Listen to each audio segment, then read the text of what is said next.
When I booted up Pokémon Yellow for this retrospective, I decided to play it the way I did as a kid. That meant using an adapted form of Ash's team from the original Indigo League series, as I'm sure many other kids did as well. To be honest, I thought this would make for a really boring playthrough. Pokemon has always been about options, and I was removing them. To my surprise though, I actually enjoyed it. Really enjoyed it, and it ended up changing how I plan to approach Pokemon in the future.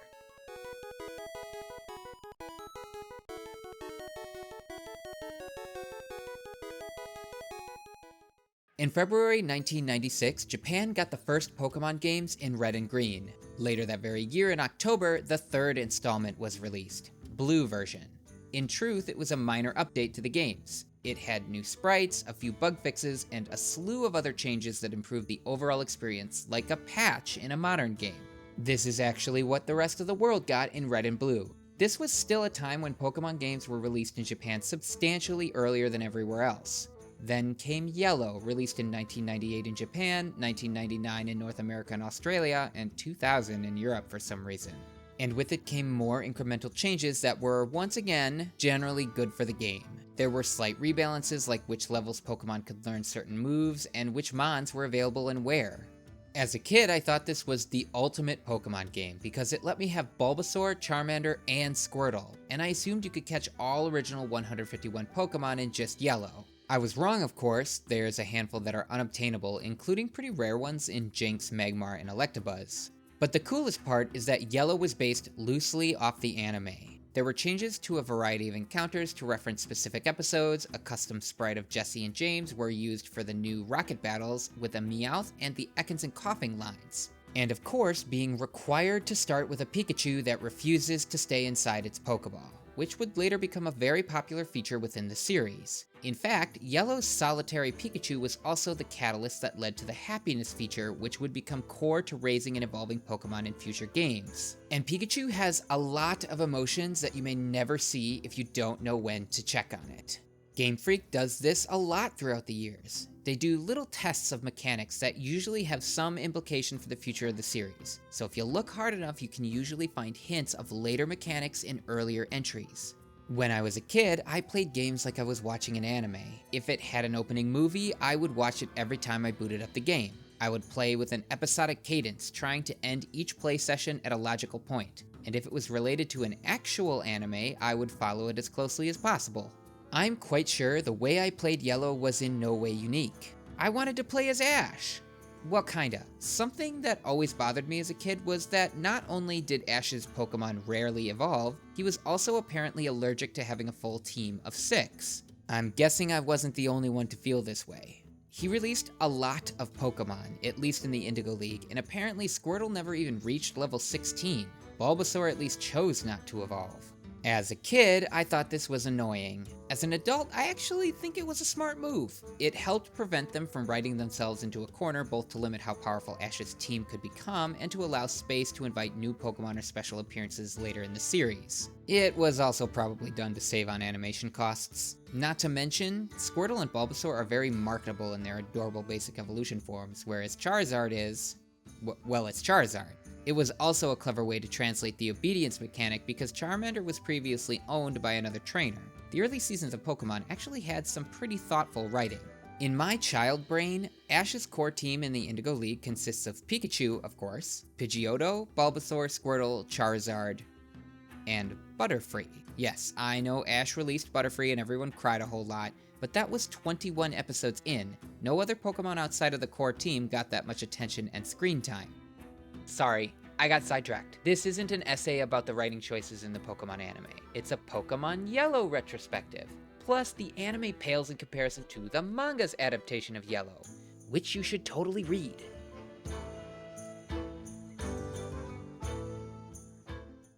I didn't want to have a team of unevolved Pokemon. Plus, I was such a dodo back then, there's no way I could have beaten the Elite Four like that. I always played with everyone fully evolved, minus Pikachu obviously. And so that's the way I played in my retrospective visit of the game. My final team consisted of Pikachu, of course, Pidgeot, Venusaur, Blastoise, Charizard, and Butterfree.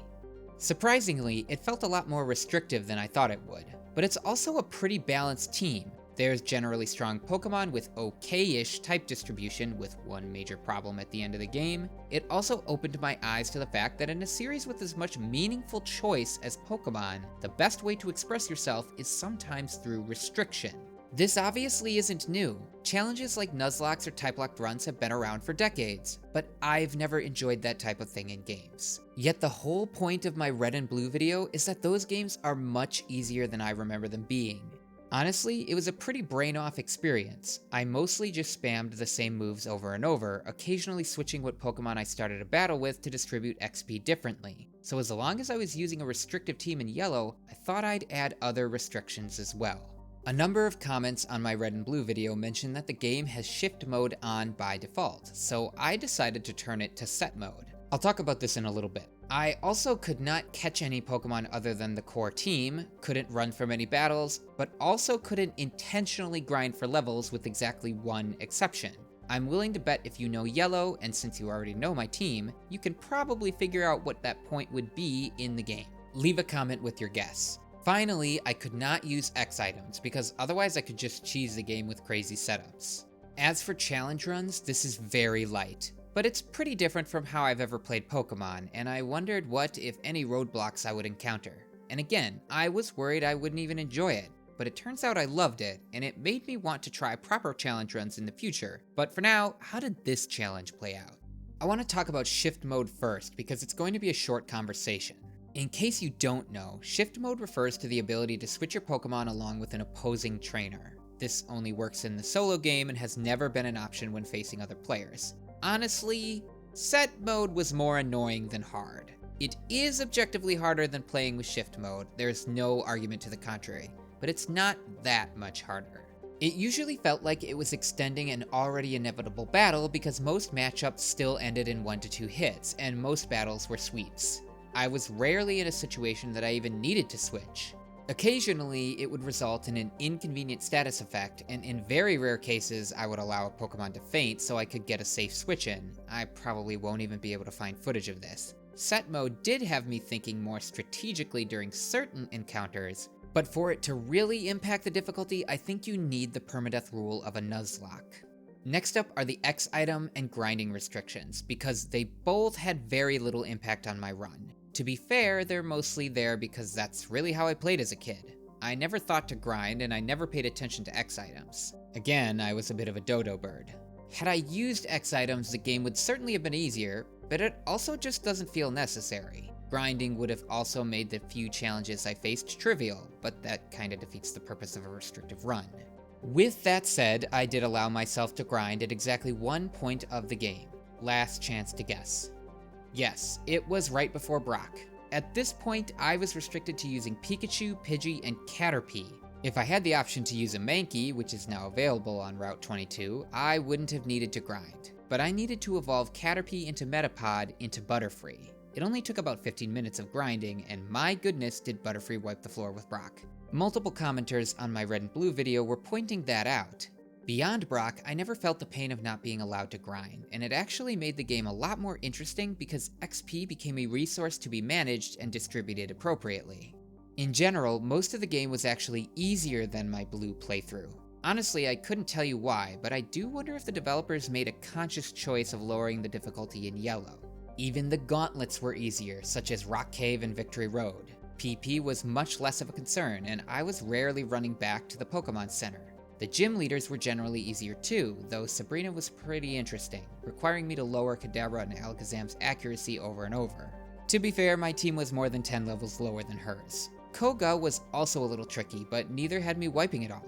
It really wasn't until the Elite Four that I encountered any substantial challenge, and because of that I'm going to talk only about my team in their final evolutions and move pools. I'm also not going to talk about the rest of the game, because while there are some differences, it's mostly the same as Red and Blue. Check out that video for my thoughts on Kanto as a whole. I think the most surprising thing about the game for me is that every Pokemon on my team had a substantial role not only throughout the game, but in the Elite Four and Champion battles. Pikachu was a decent all-rounder, despite its abysmal base stats. Electric is just generally good, especially in Gen 1. Because it's pre-evolved, its stats are naturally lower than the rest of my team, so I used every permanent stat boost item on it just to make up the difference a little bit.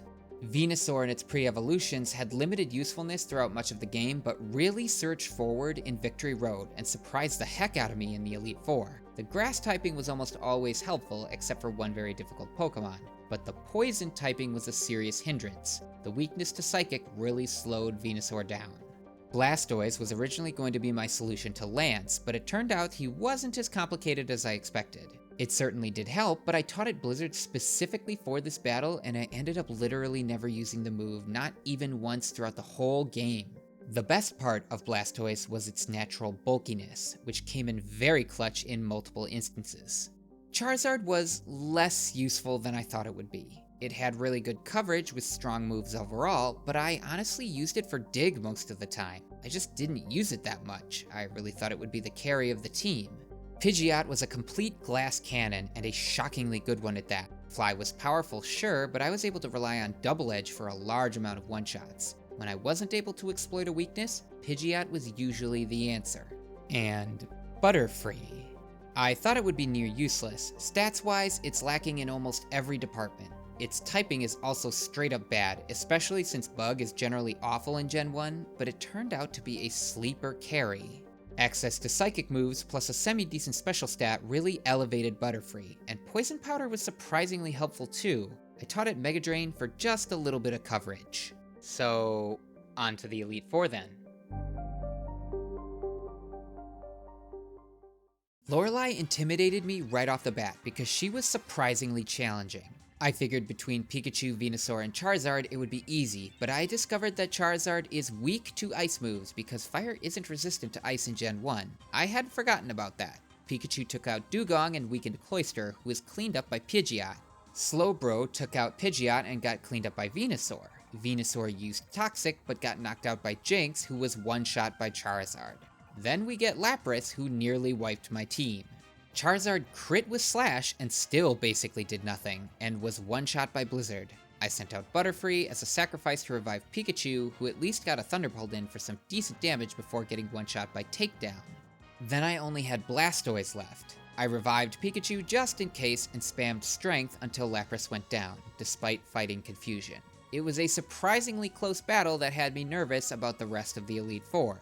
I revived and healed my whole team and moved on to Bruno, who I expected to be easy, but not this easy. I figured I'd have to use Venusaur, Butterfree, and Pidgeot, but I only needed Venusaur because Razor Leaf kept critting for some reason. Seriously, it crit every time. Did I just get lucky, or did it have to do with the difference in speed stats? I'm not sure.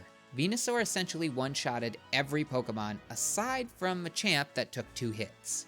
Agatha was also easier than I predicted. I was worried she would be a wall due to bad typing against both Poison and Ghost. Butterfree did a lot of work, taking out 4 of her Pokemon, and Charizard helped to sweep up the rest with Dig. Lance was actually easier than in Blue and went very smoothly, despite a rough type matchup and a lower average level across my team, and the fact that I have Pikachu and Butterfree. Pikachu took out Gyarados easily, and I switched to Blastoise for the first Dragonair. There was a bit of a back and forth with a full restore in there for good measure. Blastoise got hit by multiple Thunderbolts and was paralyzed twice. It was just bulky enough to survive the hits, but was eventually taken out by Thunderbolt. Pidgeot cleaned up with Fly, and the second Dragonair arrived. Pidgeot soloed this one, even tanking an Ice Beam. Aerodactyl was next, and I max revived Blastoise. Pidgeot got knocked out, and Blastoise took its place. It took 2 Ice Beams to knock Aerodactyl out, which actually surprised me. I was expecting a one-shot. Blastoise was faster than Dragonite, which surprised me as well, but it actually makes sense. It did great damage with Ice Beam, but got hit with Thunder for a knockout.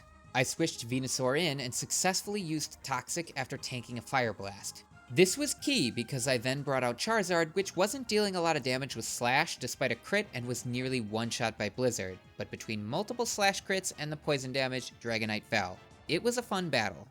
Then we got to my rival, the champion, who I had named Dodo. It took me 2 tries and I barely won. Most of his Pokemon were easy. Sandslash was easily dispatched by Venusaur, Alakazam was a bit of a problem, but Pidgeot used Double Edge for a one-shot, thank goodness for Alakazam's pitiful defense stat. Exeggutor was handled by Charizard, who also handled Cloyster with an assist from Butterfree. Ninetales was taken out by Charizard's Dig after a max revive. And then there was Jolteon. I've mentioned a couple times that I had one particular Pokemon in the run that caused a lot of problems, and it was Jolteon. There were two primary factors in play. A terrible type matchup for my team. 4 out of the 6 of my Pokemon are weak to Electric. The only super effective move I have is Dig, and Charizard is part flying. Venusaur at least resists Electric, but Jolteon has Pin Missile, which means Venusaur will almost always get one-shot, which is what ends up happening, so no toxic stalling. The other factor was Jolteon's absolutely monstrous speed stat, resulting in what seemed like constant crits. Even Pikachu couldn't get very far because Jolteon would just use Quick Attack and usually crit. Pikachu had to try using Skull Bash, but could never connect. The only saving grace I had was the fact that Thunder could miss, and that sometimes Jolteon used Thunder Wave, which might grant me an additional turn. What resulted was an age-old back and forth of revives, full restores, paralyses, one-shots, misses, hits, while I slowly whittled Jolteon down. It wasn't until Thunder missed like 5 times in a row that a final slash got the knockout. Let's be real, I got lucky. Honestly, I found myself wondering how I ever beat this as a kid, but I realize now that I probably didn't. Which evolution your rival gets is based on how many rival battles you win. I didn't realize there was a second chance to face him on your way to Pewter City until I replayed Blue version for the video. Both Flareon and Vaporeon would have been much easier to handle with my team, and I probably faced one of them when I was a kid. With all that said, it sure felt good to hit the Hall of Fame with all Pokemon under level 50.